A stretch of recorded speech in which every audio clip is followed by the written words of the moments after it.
자, 질문 하나 드리고 말씀 시작하겠습니다. 사랑하는 성도 여러분, 혹시 깻잎 논쟁이라고 들어보셨습니까?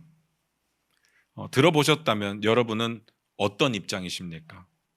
깻잎 논쟁을 처음 들어보시는 분들도 계실 것 같아서 제가 좀 설명을 드리겠습니다. 나와 그리고 내 배우자 혹은 내 애인 그리고 내 친구가 셋이서 밥을 먹습니다. 그런데 내 친구가 이제 깻잎을 먹으려고 젓가락을 댔는데 여러 장이 겹쳐서 올라오는 거죠. 뭐 그런 경험들 다 있지 않습니까? 그때 이제 내 배우자 혹은 내 애인이 그 친구가 씨름하고 있는 모습이 안쓰러웠는지 그 깻잎을 이제 잡아준 거죠. 그래서 이제 한 장만 떼서 먹을 수가 있었습니다. 그걸 바라보는 마음이 어떠냐는 질문입니다. 그럴 수 있다 1번, 그러면 죽는다 2번. 어떻습니까? 저 같은 경우는 당연히 그럴 수 있다 1번인데 모든 사람이 다 같은 마음은 아니니까 혹시 다른 사람들은 어떤 생각을 가지고 있나 하고 물어봤습니다. 의외로 된다 안 된다가 반반 나오더라고요. 신기하죠. 다 내 맘 같지는 않더라고요. 아, 다들 생각이 다르구나. 그때 알았습니다. 그런데 이제 저는 그럴 수 있다 쪽이니까 안 된다고 하시는 분들의 마음이 좀 궁금한 거예요. 왜 안 될까? 그래서 물어봤어요. 아니, 그게 왜 싫어요? 그저 깻잎 한 장인데. 그런데 그들의 대답이요. 한결같이 똑같았습니다. 이렇게 대답을 하는 거예요. 아니, 왜 떼줘요? 제가 왜냐고 물었잖아요. 그러면 이유를 설명해야 되는데 왜라고 이렇게 되물으면 저도 이제 할 말이 없죠. 이 말은 그렇게 하는 의도가 뭐예요? 왜 떼줘요? 그게 궁금하다는 거겠죠. 오늘 본문을 같이 보면서 그 이야기를 좀 나눠보도록 하겠습니다. 이게 그렇게 중요한 주제였나요? 보시면 아실 겁니다. 마태복음 5장 27절만 같이 한번 읽어봅니다. 같이 읽겠습니다. 시작. 또 간음하지 말라 하였다는 것을 너희가 들었으나.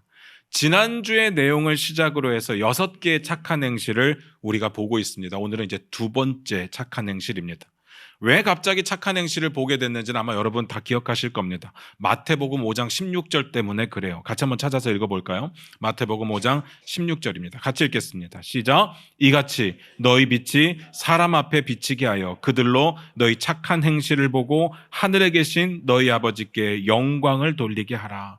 예수님께서 설교 중에 착한 행실을 행하라고 말씀을 하셨기 때문에 그 다음 이어지는 내용이 이런 내용들이니까 우리가 보고 있는 겁니다. 우리가 10주째 계속 보고 있는 내용들은 마태복음에 소개되고 있는 예수님의 첫 번째 설교 중에 나오는 내용들입니다. 그래서 이 설교는 중간중간에 주제가 조금씩 바뀔 수는 있겠지만 전체적으로 보면 하나의 기본 전제를 가지고 있고 하나의 방향성을 가지고 있습니다. 여러분 기억하실 겁니다. 기본 전제가 뭐예요? 벌써 한 10번 했으니까 기억하시겠죠. 예수님께서 하나님 나라의 왕으로서 내 나라를 어떻게 통치할 것인지, 하나님 나라 백성들은 하나님 나라 백성으로서 하나님 나라를 어떻게 살아내야 되는지 그 내용이었습니다. 그래서 이런 내용들은요, 어떻게 하면 우리가 구원을 얻을 수 있습니까? 이런 주제는 아니었어요. 이미 구원받은 하나님 나라 백성들, 성도들이 하나님 나라를 어떻게 살아가는 것이 맞는지에 대한 이야기라고 했습니다. 그 이야기 가운데 오늘 내용도 있는 거죠. 다시 말해서 하나님 나라 백성들이 하나님 나라를 살아내는 방법이 뭐냐? 착한 행실을 행하는 겁니다. 그래서 우리가 지금 착한 행실을 보고 있는 중이죠. 그리고 여기서 지난주에 우리가 첫 번째를 하면서 제가 이런 이야기를 드렸습니다. 여기에는 패턴이 있습니다. 팔복은 팔복 나름대로의 패턴이 있고 착한 행실은 착한 행실 나름대로의 패턴이 있었습니다. 기억나십니까? 뭐였습니까? 기억이 안 나죠. 무엇을 너희가 들었으나 내가 너희에게 이르노니 이러이러해라. 이게 이제 패턴이라고 했습니다. 이게 계속 반복이 돼요. 앞부분에는 전통적으로 그들이 알고 있었던 율법에 관한 내용이 소개가 될 거고요. 뒷부분에는 예수님께서 그 율법을 어떻게 지킬 것인지 새롭게 정의를 내려주시는 장면들이 나오죠. 오늘도 이제 동일한 패턴으로 보게 될 겁니다. 전통적으로 알고 있는 율법의 내용이 뭔지, 그리고 유대인들은 그 내용을 어떻게 심각하게 오해하고 있었는지, 그래서 이 율법은 예수님께서 어떻게 지키기를 원하시는지 이 순서대로 보도록 하겠습니다. 그럼 첫 번째, 전통적으로 알고 있는 율법의 내용이 뭐였습니까? 오늘 본문 다시 볼까요? 27절만 봅니다. 같이 읽겠습니다. 시작. 또 간음하지 말라 하였다는 것을 너희가 들었으나. 이 계명을 보기 전에 이게 이제 10계명으로 따지면 7번째 계명이거든요. 살인하지 말라는 6번째 계명이고, 이걸 보기 전에 미리 좀 정리를 해볼게요. 간음하지 말라 다음에 이렇게 나옵니다. 너희가 들었으나. 이 부분이 제가 앞에서 말씀드렸던 패턴이죠. 그것도 패턴 중에 앞부분입니다. 패턴의 앞부분에서는 어떤 내용이 소개된다고요? 전통적으로 알고 있는 율법의 내용이 소개된다고 했습니다. 그게 뭐예요? 간음하지 말라. 이해가 되시죠? 이렇게 연결이 되는 거예요. 자, 간음하지 말라. 무슨 뜻입니까? 어렵습니까? 말 그대로 간음을 안 하면 되는 거죠. 너무 쉽습니다. 그런데 중요한 건 간음을 어떻게 정의를 내리느냐 하는 건 이제 우리에게 내려지는 숙제죠. 간음이 뭘까요? 성경에서 말하고 있는 간음하고 우리가 일반적으로 알고 있는 간음하고가 사실은 조금 다릅니다. 개념이 조금 달라요. 우리가 생각하는 간음의 개념은 뭐냐면 보통 간통에 해당되죠. 간통죄가 없어지긴 했지만 개념이 그렇다는 이야기입니다. 이미 결혼한 유부남, 유부녀가 배우자 이외의 성적인 관계를 갖는 것을 간음이라고 하고 간통이라고 하죠. 그렇다면 제가 조금 다르다고 했는데 구약에서 말하는 간음은 뭘까? 우리의 간통과 비슷하기는 한데 완전히는 똑같지는 않습니다. 조금 다른 게 있어요. 그게 뭐냐? 아무래도 구약이다 보니까 남성 중심으로만 이해를 했습니다. 관점 자체가 남성이에요. 그리고 남자가 결혼을 했느냐 안 했느냐는 중요하지 않아요. 남자 입장에서 우리가 소위 말하는 바람을 피는 대상이 결혼을 했느냐 안 했느냐가 중요한 겁니다. 뭔 말인지 잘 모르시겠죠? 설명을 드리겠습니다. 10계명 중에 보면 이런 계명이 있습니다. 마지막 계명인데 출애굽기 20장 17절입니다. 화면 보시면서 같이 한번 읽어보겠습니다. 출애굽기 20장 17절 같이 읽겠습니다. 시작. 내 이웃의 집을 탐내지 말라. 내 이웃의 아내나 그의 남종이나 그의 여종이나 그의 소나 그의 나귀나 무릇 내 이웃의 소유를 탐내지 말라. 내 이웃의 집을 탐내지 말라. 그 다음에요. 내 이웃의 아내를 탐내지 말라. 느낌 오시나요? 그러면 내 이웃의 남편은 탐내도 되나요? 그런 이야기는 아니라고요. 이게 남자 중심으로 쓰여진 글이기 때문에 그런 이야기는 될 수가 없죠. 대부분의 문제가 남자들이 일으키는 시대였습니다. 그래서 남성 중심으로 쓰여질 수밖에 없었죠. 또 하나 중요한 건 이웃의 아내, 즉 다시 말해서 결혼한 여자에 대해서 탐내지 말라예요. 그냥 여자가 아니라는 이야기입니다. 그러면 결혼 안 한 여자와의 관계는 괜찮은 걸까요? 어떨 것 같습니까? 이걸 고민해 봐야 되는 거죠. 이 부분을 이해하기 위해서 경우의 수를 좀 따져볼 텐데요. 여러분들이 제 말만 들으면 이해가 안 될 것 같아서 제가 글씨로 한번 써서 여러분들에게 보여드릴게요. 첫 번째, 남자가 결혼을 안 했고 여자가 결혼을 안 했을 때, 이건 이제 이 계명에 해당이 안 되는 겁니다. 결혼이 아니니까. 이건 이제 간음하지 말라와는 상관이 없어요. 그러면 두 번째, 남자가 결혼을 안 했고 여자가 결혼을 했을 때 당연히 이 계명에 해당이 되겠죠. 결혼을 했으니까.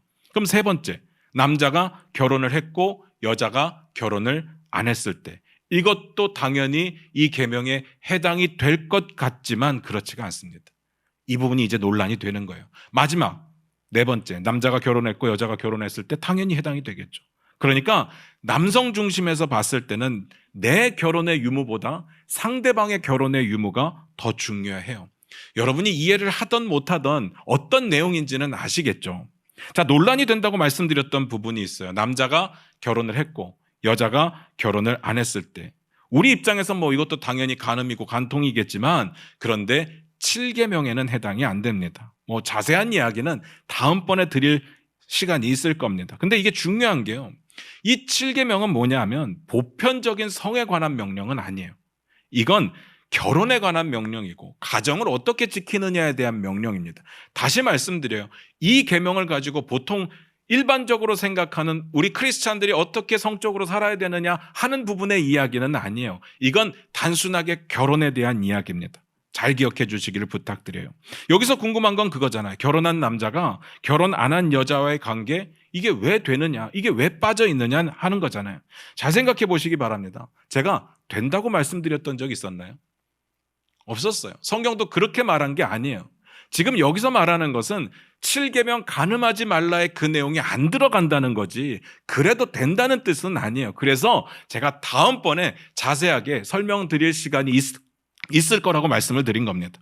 근데 제가 왜 이 부분을 굳이 궁금하고 궁금증을 남겨놓은 채 이 부분을 이야기하는가 하면 여러분들이 그 강조점을 좀 아셨으면 좋겠는 게 하나님은요, 남자와 여자로 이루어진 한 가정을 꼭 지키기를 원하셨습니다. 성적 부도덕으로 무너지는 것을 절대로 원하지 않으셨습니다. 이게 포인트인 거예요. 결혼을 깨트리는 원인이 대부분 남자들에게 있었기 때문에 남자들에게 명령을 하는 거고요. 내 가정이 무너지는 것을 넘어서 다른 이웃의 가정을 무너뜨리는 것도 대부분 남자였기 때문에 남자들에게 명령을 하고 있는 겁니다. 이웃의 아내와 간음하면 물론 나도 망가지겠지만 그 여자의 가정도 또 무너지게 되는 거니까. 오해는 하지 마시기 바랍니다. 그만큼 그 사회가 남성 중심의 사회였다는 이야기지, 모든 시대, 모든 상황, 모든 문화 속에서 모든 간음은 남자에게만 있다는 이야기는 아닙니다. 그래서 이 계명은요, 결혼을 지키라고 하나님께서 말씀하시는 거예요. 그러면 처음부터 결혼을 깨뜨리지 말라 이렇게 말씀하시면 되잖아요. 아니 뭐 결혼을 꼭 지켜라 이렇게 말씀하시면 되는데 왜 굳이 그렇게 말씀하실 것을 간음하지 말라라는 말로 했을까? 어떤 성경 번역본에 보면 진짜로 그렇게 번역을 했어요. 결혼을 깨뜨리지 말라. 이렇게 번역한 번역본도 있긴 있어요. 그런데 이걸 생각하셔야 됩니다. 구약 시대에 이혼을 할 수 있는 유일한 이유가 뭐냐? 간음밖에 없었습니다. 그러니까 간음만 안 하면 가정은 지켜지는 거예요. 간음만 안 하면 결혼은 깨지지 않았습니다. 그러니까 간음하지 말라 이렇게 이야기를 하는 거죠. 다시 말씀드리지만 전적으로 결혼을 중심으로 말씀하시는 계명입니다. 가정을 중심으로 말씀하시는 계명이에요. 여기까지가 이제 간음하지 말라의 원래 뜻입니다. 뭔 말인지 아시겠죠? 결혼 깨뜨리면 안 됩니다. 결혼은 무조건 지켜야 됩니다. 자, 두 번째. 이 계명이 예수님 당시에 어떻게 지켜지고 있었을까? 그들이 심각하게 착각하고 있었다고 말씀을 드렸는데 어떻게 착각을 하고 있었을까요? 마태복음 5장 31절 32절 한번 읽어보도록 하겠습니다.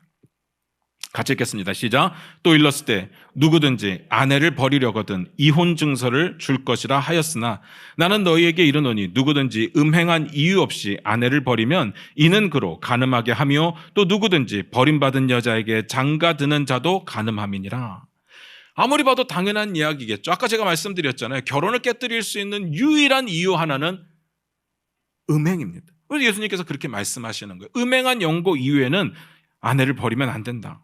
그런데요, 왜 이렇게 이야기를 하실까? 너무 당연한 이야기고 다 아는 이야기라고 생각이 드는데 왜 이야기를 하실까? 정말 너무나도 비참하게 바리새인들 중에 이렇게 가르치는 사람들이 많았다고 합니다. 이혼 증서만 써주면 이혼이 가능하다. 이혼 증서를 써주라고 모세가 이야기를 하니까 그건 간음에 해당되는 이야기였는데 그래? 그럼 이혼 증서만 써주면 그러면 이혼이 가능하겠구나 이렇게 받아들였다는 거예요. 살인하지 말라라는 계명을 살인만 안 하면 돼라고 받아들였던 것처럼 간음하지 말라는 계명을 이혼 증서만 써주면 돼 이렇게 받아들였다는 이야기죠. 어느 책에 나와 있는 내용을 제가 그대로 한번 소개를 해드릴게요. 제가 그대로 읽어드립니다. 미시나에 따르면 이건 이제 가르침이 기록되어 있는 책이죠. 힐렐은 사람 이름입니다. 아내가 음식을 망친 경우에 이혼을 허용했으며 또한 아키바는 아내보다 더 아름다운 여인을 구할 수 있을 경우에 이혼을 허용했다. 느낌 오십니까? 아내가 음식을 못하면 이혼할 수 있다는 이야기고요. 내 아내보다 이쁜 여자가 있으면 이혼해도 된다는 이야기입니다. 좀 납득이 되십니까? 안 되시죠? 말이 안 되는 이야기입니다. 이 정도면 마음대로 이혼해도 된다는 이야기잖아요. 내용 자체도 문제지만 계속해서 말씀드리는 건 남성 중심의 문화였기 때문에 전적으로 남자가 이혼하고 싶으면 이혼이 가능했어요. 반대로 말씀드리면 여자는 이혼을 청구할 권리 자체가 아예 없었습니다. 말이 안 되죠. 말이 안 되는데 그렇게 지켜왔습니다. 그러니까 예수님께서 지적하시는 거예요. 이혼 증서만 써주면 뭘 해도 더 이상 성적 부도덕이 아니었던 시대였다고요. 오히려 그렇게 하면 이혼 증서 써주면 나는 7계명을 지켰다고 생각하고 있던 시대였습니다.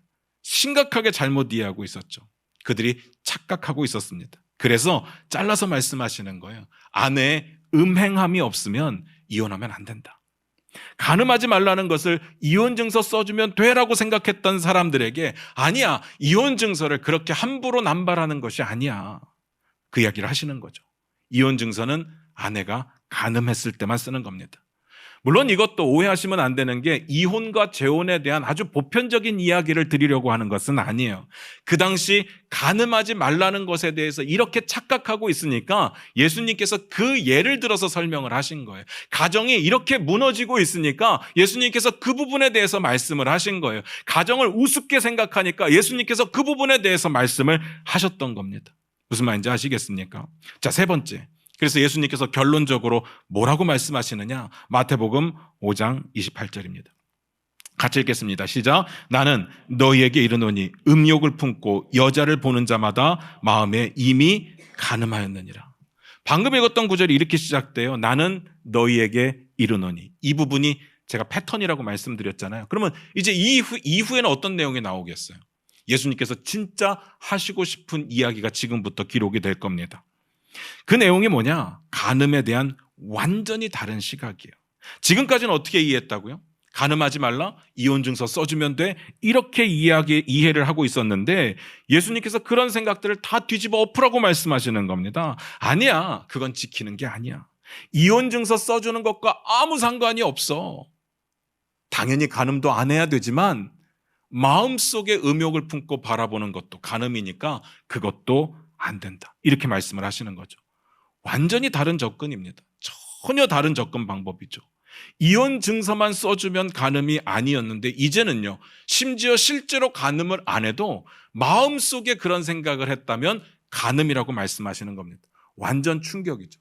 여기서 쉽게 벗어날 수 있는 사람들이 있었을까요? 여기서 음욕을 품고 여자를 본다는 말은요, 우리말로 번역을 하는 과정에 오해의 소지가 조금 있어요. 단순히 우리가 이 말을 읽을 때 어떤 느낌이 오는가 하면 야한 생각, 그리고 막연한 성적인 생각들을 가지게 되는 것을 떠올리게 됩니다. 그런데 그런 뜻은 아니에요. 두 가지 중요한 의미가 있습니다. 이걸 잘 들으셔야 돼요. 첫 번째, 간음할 목적을 가지고 여자를 보는 것. 두 번째, 여자가 자신에 대해서 욕망을 품도록 유혹하는 것. 일종의 끼부리는 것. 입니다. 그래서 결론적으로 말씀드리면 예수님께서 말씀하시는 간음은 간음으로 발전하기를 바라는 마음에서 갖는 생각들이에요. 그리고 계획을 세우는 것부터 시작이 됩니다. 에이, 너무 심한 것 아닙니까? 아니, 뭐 생각도 내 마음대로 못합니까? 안 된다고요. 그 부분에 있어서 그 생각은 하나님이 허락하지 않습니다. 이거 오해 없으셔야 되는데 떠오르는 생각을 말씀드리는 것이 아니라 내게 떠오른 그 생각을 발전시키는 것을 말씀드리는 거예요. 어떻게 마음의 계획부터 간음일까? 잘 들어보세요. 간혹 가다 보면 착각하는 사람들이 있습니다. 내게 이루어지는 상황들을 전적으로 컨트롤할 수 있다라고 믿는 사람들이 있어요. 내가 나를 어떤 유혹으로부터 지킬 수 있다고 착각하는 사람들이 있다는 이야기입니다. 그래서 불륜과 아닌 것 사이의 어떤 그 미묘한 경계선에서 왔다 갔다 하면서 놀이를 즐기는 사람들이 있습니다. 성적인 농담, 의미심장한 터치, 그리고 야식거리한 분위기를 자꾸 만들어요. 그리고 그걸 즐기죠. 끼부리고 여지를 남긴다는 이야기입니다. 너무 싫잖아요. 그리고 항상 본인은 선을 안 넘었으니까 괜찮다고 이야기를 하는 거죠. 스스로 대견하다고 생각합니다. 그런데요, 성경은 이렇게 경고합니다. 잠언 6장 27절 29절 화면 보시면서 같이 읽겠습니다. 잠언 6장 27절부터 29절입니다. 같이 읽겠습니다. 시작. 사람이 불을 품에 품고서야 어찌 그의 옷이 타지 아니하겠으며 사람이 숯불을 밟고서야 어찌 그의 발이 되지 아니하겠느냐. 남의 아내와 통간하는 자도 이와 같을 것이라 그를 만지는 자마다 벌을 면하지 못하리라. 마음속에 품는 생각, 그리고 적당한 성적인 농담, 그리고 적당한 터치가 우리는 뭐 그럴 수 있다라고 생각을 하겠지만 그것이 불이 되어서 나를 태우게 될 거라고 경고를 합니다. 마음의 생각을 조심하라는 거죠. 그걸 차단하라는 이야기입니다. 앞에서 제가 깻잎 논쟁 말씀을 드렸잖아요. 저는 그래요. 이 이야기가 나온 게 배우자의 의도가 중요하다고 봐요. 제 아내는 그럴 사람이 아니기 때문에 저는 아무 문제 없다고 봅니다. 뭐 깻잎 아니라 김치도 괜찮고 다 괜찮아요. 근데 왜 떼주냐고 묻는 분들 가운데는요, 내 배우자에 대한 믿음이 없거나 아니면 내 배우자는 믿어요. 그런데 상대에 대한 믿음이 없는 거죠.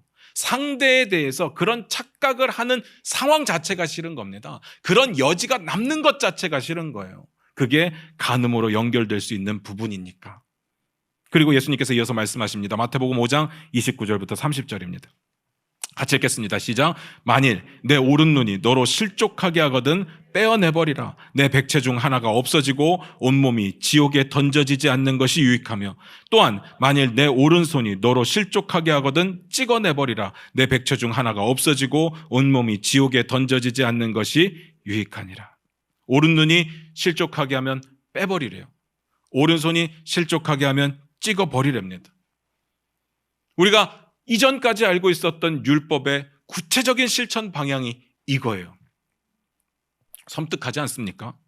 예수님께서 지금 자해를 허락하시는 걸까요? 손이 마음에 안 들면 잘라버리고 눈알 마음에 안 들면 빼버리고 자해가 괜찮다는 이야기일까요? 일단 이것부터 정리를 해볼게요. 여기서 말하는 실족이 뭘까? 실족이 뭔지 아십니까? 실족하다. 우리가 보통 실족한다는 말을 언제 사용하는가 하면, 야, 그 사람 누구 때문에 실족해서 교회 안 나와. 이때 사용합니다. 여기서 실족했다는 말은 뭐예요? 누구 때문에 심하게 상처받았다는 뜻이죠. 그런데 실족했다는 이야기는 그런 뜻이 아니에요. 죄에 빠졌다는 이야기입니다. 우리가 누군가를 실족하게 만들었다? 그 이야기는 뭔가 하면 우리가 그 누군가를 죄짓게 만들었다는 이야기예요. 그러니까 뒤에 가서 그런 이야기가 나오는 겁니다. 누구를 실족하게 하면 그를 연자맷돌에 매달아 빠지는 게 낫다. 이렇게 말하는 거죠. 그만큼 죄짓게 만드는 것은 심각한 상황이라는 이야기죠. 여기서만 보겠습니다. 뭐가 우리를 죄짓게 만든대요? 뭐가 우리를 실족하게 해요? 우리의 눈과 우리의 손. 그리고 둘 중에서도 오른 눈과 오른 손이. 그런데요, 기억하셔야 되는 게 오른쪽 왼쪽은 큰 의미가 없어요. 오른 눈은 그러면 안 되고 왼 눈은 그래도 되고 이런 건 아니에요. 오른손은 그러면 안 되고 왼손은 그래도 되고 이런 건 아닙니다. 유대의 사고방식 가운데 오른쪽이 중요했어요. 그러니까 이건 강조의 의미로 쓰는 겁니다. 여기서 더 중요한 건, 아니 진짜 충격적인 건 눈을 빼버려라. 손을 찍어버려라. 이 부분이잖아요. 어떨 것 같습니까? 이거 예수님께서 진짜 그러라고 하신 이야기일까요? 진짜 눈을 빼버려라. 진짜 손을 찍어버려라. 그렇지 않습니다. 그렇게 이해하면 큰일 나요. 큰일 납니다. 이거 강조입니다. 과장을 통한 강조죠. 우리가 살인하지 말라 요거 이야기할 때 말씀드렸잖아요. 형제를 향해 미련한 자라고 하면 지옥불에 던져지리라. 근데 진짜로 지옥불에 가는 건 아니라고 말씀을 드렸어요. 예수 믿는 사람들은 지옥에 안 간다고요. 그러니까 이건 강조형입니다. 그런데 너무나도 충격적인 건요, 초기 기독교의 역사 속에 보면 실제로 그랬던 사람들이 존재했다고 해요. 자신의 성적 욕구를 생기는 것 자체가 너무 싫으니까 스스로 거세한 사람들이 있었다고 보는 거죠. 과장법인데 그렇게 생각하지 않았던 겁니다. 그 정도로 조심하라는 거예요. 하나님이 그 정도로 싫어하신다는 이야기입니다. 그러니까 너희가 철저하게 결단하고 지키라는 이야기예요. 뭘요? 가정을 깨뜨릴 수 있는 그 어떤 문제가 생기는 이유들을 제거하라는 이야기죠. 오늘 본문을 보면서 떠오르는 사람이 있었습니다. 다윗이요. 다윗이 어느 날 이제 해가 뉘엿질 그쯤에 자기 왕궁의 옥상을 거닐었다고 성경에 나와요. 자기가 이룩한 왕국을 이렇게 바라보고 있었습니다. 석양이 비치는 저녁에 자기가 이루어 놓은 업적들을 바라보는 다윗의 마음이 어떠했을까요? 굉장히 좀 감성적이지 않았을까요? 마음속에 꿈틀꿈틀 올라오는 교만함도 좀 있었을 것 같고요. 위험한 순간입니다. 이때 조심해야 돼요. 뭔가를 내가 이루었다고 생각할 때, 내가 뭔가를 잘하고 있다고 생각할 때 조심해야 됩니다. 그때 그의 눈에 한 여인이 목욕하는 장면이 보였습니다.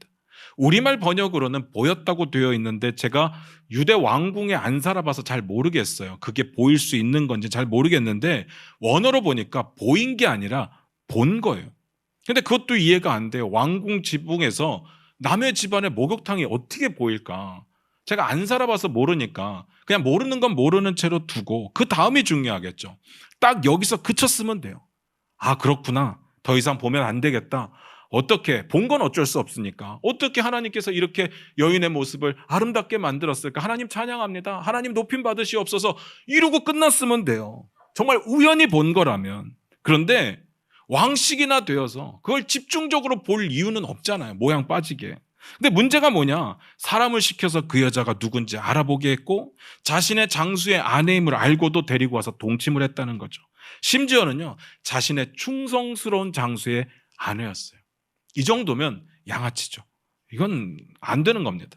제가 다윗의 이야기를 꺼낸 이유는요, 그냥 단순히 보는 것과 음욕을 품고 보는 것의 차이를 설명드리려고 하는 거예요. 어떤 차이가 있는지 아시겠습니까? 사람을 보내서 알아보려고 하는 순간 이건 간음입니다. 그 전까지는 아니었을지 모르겠어요. 근데 알아보려고 사람을 보냈다? 간음이에요. 다윗이 순수하게 누군지 알아보려고 했을까요? 그럼 거기서 멈췄어야죠. 알고도 전령을 보내서 그 사람을 데려오라고 하잖아요. 의도가 있었다는 이야기입니다. 음욕을 품고 보는 게 뭔지 아시겠습니까? 그런데 정말 무서운 게 뭔지 아세요? 그냥 보는 것에서 음욕을 품고 보는 것으로 넘어가는 게 순간이에요. 순간입니다. 자기도 모르게 넘어가는 거예요. 그러니까 보는 것 자체를 금지하시는 거죠. 눈을 빼버릴 만큼 보지 말라고 예수님께서 명령하시는 겁니다. 저는요, 성경에는 안 나와 있는 이야기겠지만 이 상황을 아무리 봐도 이해가 안 되는 거예요. 어쩌면 다윗의 욕망을 건드린 건 오히려 부하 장수의 아내였기 때문인 것 같아요. 잘 생각해 보세요. 이때가 수천 년 전이에요. 그리고 다윗은 왕이에요. 이스라엘 역사상 가장 큰 나라를 만든 사람이에요. 마음대로 할 수 있었던 사람이었다고요. 정상적인 범위에서. 하나님이 그걸 원하신 게 아니라 그때 당시의 왕은요, 아내도 수백 명, 수천 명 두고 첩도 수백 명, 수천 명 두고 그렇게 살 수 있었던 사람인데, 근데 그의 욕망을 건드린 건 뭐냐면 부하 장수의 아내라는 거죠. 거기서 멈출 수가 없었습니다. 하나님이 그걸 제일 싫어하시는 일이에요. 오늘 제가 계속 강조하는 이야기가 있습니다. 간음하지 말라는 이 명령은 결혼의 관계 안에서의 명령이라고요. 다시 말씀드려서 다른 관계에서 성적으로 자유로워도 된다는 이야기는 절대로 아닙니다. 지금 그걸 말하려고 하는 것이 아니라 우리는 가정을 지켜야 된다고 이야기를 하는 거예요. 어떤 음란함으로부터 가정을 지켜야 된다고 이야기를 하는 거예요. 가정이 무너질 수 있는 어떤 요소도 허락해서는 안 된다는 이야기를 하는 거예요. 그 다음도 한번 볼게요. 눈을 빼어버리고 손을 찍어버리라고 하시고 나서 그 다음에 뭐라고 말씀하셨습니까? 다시 읽어보겠습니다. 29절 30절입니다. 같이 읽겠습니다. 시작. 만일 내 오른눈이 너로 실족하게 하거든 빼어내버리라. 내 백체 중 하나가 없어지고 온몸이 지옥에 던져지지 않는 것이 유익하며, 또한 만일 내 오른손이 너로 실족하게 하거든 찍어내버리라. 내 백체 중 하나가 없어지고 온몸이 지옥에 던져지지 않는 것이 유익하니라. 지난주에 형제를 향해서 미련한 자라 하면 지옥불에 던져지리라 라고 했었는데, 오늘은 직접적으로 지옥 간다는 이야기는 없어요. 그래도 지옥에 대한 이야기가 있죠. 비슷한 뉘앙스예요. 잘라버리지 않으면, 빼버리지 않으면 지옥 갈 수 있다는 이야기잖아요. 그런데 다시 한번 말씀드립니다. 이 말씀은 어떻게 하면 구원을 얻는지, 어떻게 하면 예수 믿는 사람이 지옥에 가게 되는지 그 이야기는 아니에요. 하나님께서 이 죄를 얼마나 싫어하시는지, 하나님께서 이 범죄함을 얼마나 혐오하시는지 그걸 이야기하시는 겁니다. 이 정도면 느낌이 이제 오실 겁니다. 다윗의 이야기의 결론이 우리에게는 조금 새롭습니다. 사무엘하 12장 9절부터 13절인데 우리 화면 보시면서 같이 한번 읽어보겠습니다. 사무엘하 12장 9절부터 13절입니다. 같이 읽겠습니다. 시작. 그러한데 어찌하여 내가 여호와의 말씀을 업신여기고 나 보기에 악을 행하였느냐? 내가 칼로 햇사람 우리아를 치되 암몬 자손의 칼로 죽이고 그의 아내를 빼앗아 내 아내로 삼았도다. 이제 내가 나를 업신여기고 햇사람 우리아의 아내를 빼앗아 내 아내로 삼았은즉 칼이 내 집에서 영원토록 떠나지 아니하리라 하셨고, 여호와께서 또 이와 같이 이르시기를 보라, 내가 너와 내 집에 재앙을 일으키고 내가 내 눈앞에서 내 아내를 빼앗아 내 이웃들에게 주리니 그 사람들이 내 아내들과 더불어 백주에 동침하리라. 너는 은밀히 행하였으나 나는 온 이스라엘 앞에서 백주의 이 일을 행하리라 하셨나이다 하니, 다윗이 나단에게 이르되 내가 여호와께 죄를 범하였노라 하매, 나단이 다윗에게 말하되 여호와께서도 당신의 죄를 사하셨나니 당신이 죽지 아니하려니와. 성적인 범죄, 그리고 가정을 깨트리는 성적인 범죄는 하나님이 굉장히 싫어하십니다. 이 땅에서부터 그 생명을 빼앗고 싶을 만큼 하나님이 싫어하시는 범죄죠. 그러니까 간음한 자는 돌로 치라고 이야기를 하는 겁니다. 살인죄하고 비슷하게 취급하셨어요. 우상을 숭배하고 이방신을 섬기는 것과 비슷하게 취급하셨습니다. 그런데 그걸 용서하실 수 있는 분도 하나님이시죠. 다윗은요, 그때 안 죽었어요. 죽었어야 됐는데 이런 범죄를 저지르고도 살아남았습니다. 왜요? 철저하게 회개했으니까. 우리가 읽었던 내용에는 뭐 다윗이 회개했고 하나님이 용서해 줬고 이렇게 나오지만 그 정도로 짧은 과정은 아니었을 겁니다. 시편 51편에 보면 다윗의 그 처절한 회개의 메시지가 기록되어 있거든요. 다윗은 철저하게 회개했습니다. 그래서 하나님이 용서해 주셨죠. 그러니까 간음하는 것이 죽을 죄 맞아요. 지옥에 가는 죄가 맞습니다. 다만 하나님의 은혜로 살아난 겁니다. 우리가 예수 믿고 그 은혜 가운데 이미 살고 있기 때문에 그 구원을 빼앗기지 않는다고 말씀을 드리는 거예요. 다만 믿음이 없다면 좀 다르겠죠.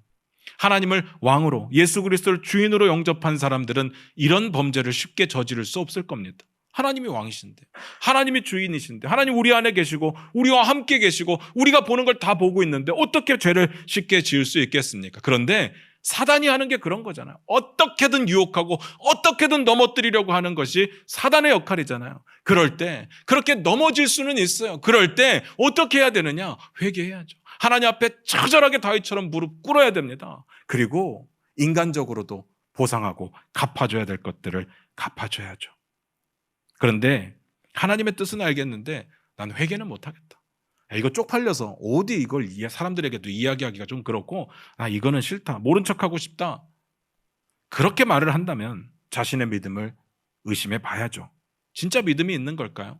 회개를 거절하는데 판단은 이제 주님께서 하시겠죠.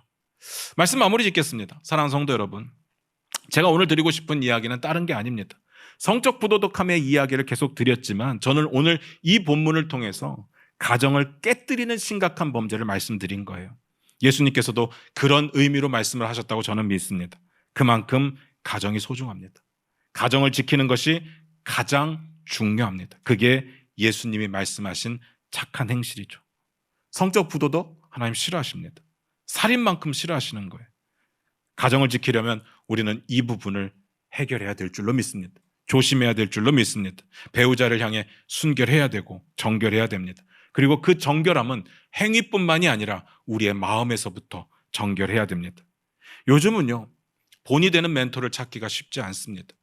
선생은 많은데 스승이 없죠. 우리를 가르치려고 드는 사람들은 많은데 삶으로 본이 되는 사람은 없다는 이야기입니다. 좋은 가정을 꾸리고 유지하는 선배를 찾기가 쉽지 않습니다. 사람들이 이게 일종의 허세인지 아니면 푸념인지 모르겠지만 결혼한 사람들이 결혼 안 한 사람들에게 자꾸 결혼하지 말라고 이야기를 합니다. 특히 방송에 나오는 사람들이요.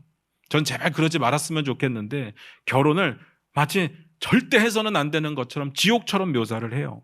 아니 자기가 결혼 생활 잘 못하는 것을 세상 모든 사람들이 그렇게 사는 것처럼 그렇게 말하는 것 자체가 이건 농담으로도 해서는 안 될 이야기죠. 심지어는요, 결혼이라고 하는 계약의 관계, 언약의 관계가 없는 혼전 동거를 적극적으로 추천하는 분위기를 만듭니다. 정말 악합니다. 이거 심각한 범죄예요. 하나님이 너무 싫어하죠. 살아보고 결정한다? 살아보고 결혼할 사람 없을걸요. 한 99%? 살아보고 결혼한다는 이야기는요, 살아보고 다른 사람하고 결혼하겠다는 이야기죠. 제 말이 틀렸나요? 맞지 않겠습니까? 결혼과 가정을 꾸리는 것은 성경에서 말하는 가장 중요한 이야기입니다. 가장 처음에 하나님 명령하신 거예요. 부모를 떠나 남자와 여자가 하나가 되라는 거예요. 하나님께서 가정을 지키기를 얼마나 원하시는지를 여러분 아셨으면 좋겠습니다. 그러기 위해 우리의 마음부터 다스려야 됩니다. 제가 이 말씀을 준비하면서 우리 교회하고는 아무 상관이 없는 이야기인데 이거를 할까 말까 넘어갈까 고민을 했는데 그래도 순서대로 가다 보니까 하는 게 맞겠다는 생각을 했습니다. 여러분 이야기는 아니에요. 그런데 보편적으로 제발 조심하자는 이야기예요. 우리의 마음 가운데 우리의 관계 가운데 자꾸 여지를 두지 마시기를 부탁드려요. 이상한 농담, 이상한 터치, 이상한 분위기, 이걸 만들면서 좋다고 히히덕거리고 즐거워하는 그 모습이 하나님이 얼마나 싫어하시는 부분인지를 우리가 알아야 돼요. 거기서부터 간음입니다. 진짜 간음을 안 했어도 그 분위기를 즐기는 거, 마음속에 원하는 거, 그거부터 간음이에요. 그건 하나님이 싫어하시는 거라. 사랑하는 성도 여러분, 가정을 지키시기를 주님의 이름으로 부탁드려요. 그냥 지키는 게 아니라 정결함으로, 순결함으로 지키시기를 주님의 이름으로 부탁드립니다. 기도하겠습니다.